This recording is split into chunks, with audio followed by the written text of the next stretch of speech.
right, boys and girls, it's Miss Finkelstein. Today we have a book called The Great Nursery Rhyme Disaster by David Conway and illustrated by Melanie Williamson. This is not a book we've read before, and it's a little bit long, so I hope you enjoy it.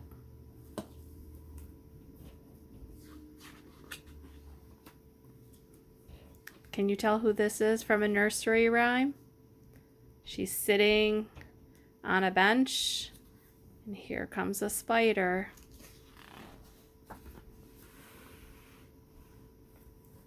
Little Miss Muffet was bored.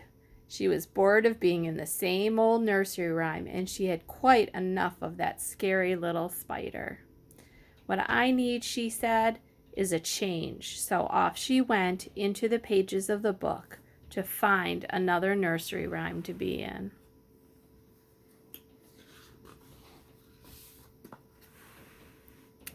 First, she met the grand old Duke of York. May I be in your rhyme? Little Miss Muffet asked politely. Of course, said the Duke. Get in line. Well, the grand old Duke of York, he had 10,000 men. He marched them and Miss Muffet up to the top of the hill, and he marched them down again. Oh no, said Miss Muffet. This book has too much rhyme marching for my taste. And with that, she slipped away into the next pages of the book to find a better rhyme to be in. Soon after, she saw Jack and Jill going up the hill. They were happy to let Miss Muffet try out their rhyme.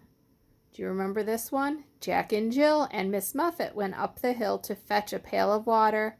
Miss Muffet fell down and broke her crown, and Jack and Jill came tumbling after. This nursery rhyme is too painful, complained little Miss Muffet, hobbling off to find a rhyme that didn't hurt so much.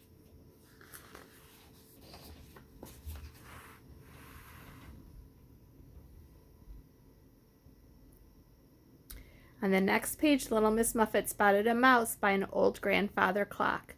May I be in your rhyme, she asked. Absolutely, said the mouse. I'm tired of running up and down the clock. So let's look at this page. Hickory dickory, Miss Muffet climbed up the clock. The clock struck one, Miss Muffet slid down. Hickory dickory dock. I look ridiculous, said little Miss Muffet, as her cheeks turned almost purple with embarrassment, and she quickly sneaked off to find a rhyme that didn't make her look so silly. Never heard this rhyme before.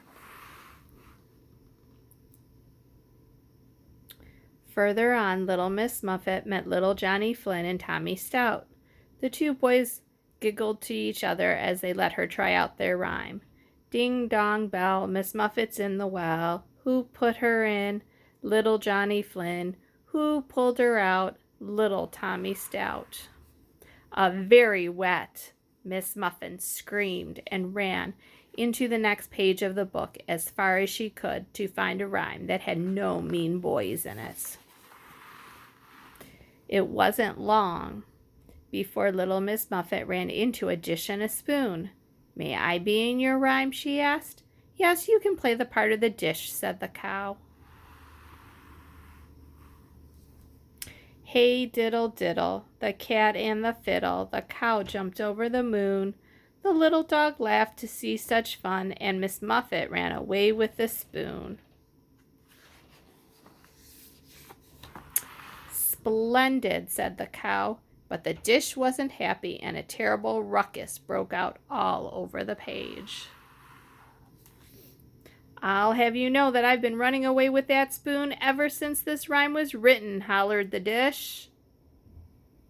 Look at his face. Does he look happy? Look at the spoon. Does the spoon look happy? Causing quite some troubles here. The ruckus spilled onto and over into the next page. Sing a song of sixpence, a pocket full of rye, 24 blackbirds baked in a pie. When the pie was open, the birds began to sing. Wasn't that a dainty dish to set before the king? And then on to the next page. The Queen of Hearts, she made some tarts all on a summer's day. The Knave of Hearts, he stole those tarts and took them clean away. And before you could say, Peter Piper picked a peck of pickled peppers, the whole book of rhymes was in chaos.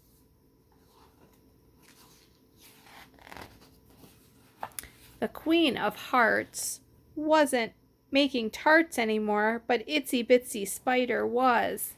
And Mary didn't have a little lamb, but instead was followed by 3 blind mice. And it wasn't Humpty Dumpty who fell off the wall, but old Mother Hubbard. This book ended up being quite a mess. While all this was going on, little Miss Muffet, who by now had decided that she no longer needed a change, tiptoed quietly back through the pages of the book and returned to her very own rhyme. Do you remember what her rhyme was? But soon she remembered why she had wanted a change in the first place. Little Miss Muffet sat on a tuffet, eating her curds and whey. Along came a spider who sat down beside her and frightened Miss Muffet away. Then it says, eek! You see that? See how the bowl, she spilled the bowl up in the air? That's how the illustrator was showing us that she was afraid. And look at her face. She does not look happy again. And that, boys and girls, is the end of that story. I hope you enjoyed it. I'll see you for another story tomorrow. Bye.